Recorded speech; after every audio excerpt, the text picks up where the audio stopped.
At USC, I've had a lot of memorable and great experiences, but the Post-Conviction Justice Project was the first thing that I got to do that was actually hands-on, and it was crazy because you, most of the time at first, had no idea what you were getting yourself into. I knew I wanted to serve people. I wasn't sure how. My friends were doing the Post-Conviction Justice Project and told me all about it, and it sounded really interesting. Going to a school where I could actually put that knowledge into a practical sort of training was something that was extremely important to me.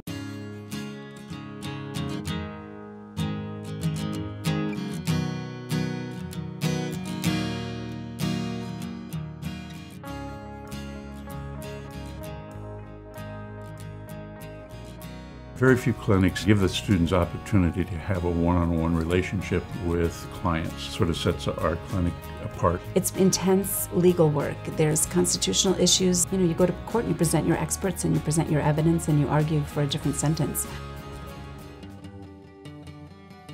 My first client was my parole client, and that was the first time I'd ever spoken in front of a panel. Once I was there, I felt this intense desire to fight for my client, and it was the first time I've ever felt that feeling ever. Although we're just certified law students, they really treat you like attorneys, they address you as attorneys, and you get to speak on behalf of your client. My very first client, 3 weeks in, I had a parole hearing, and she was granted parole. It was extremely exciting because she had gone before the board 13 times. It was her 14th time, and finally we got a grant of parole, and it was amazing.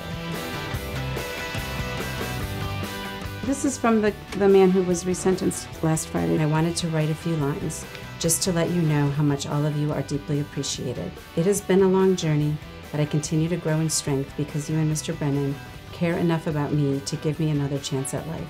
They're buzzing and they're so excited about working on the case, and then they see firsthand how their involvement in the case ends up making a big difference in the outcome.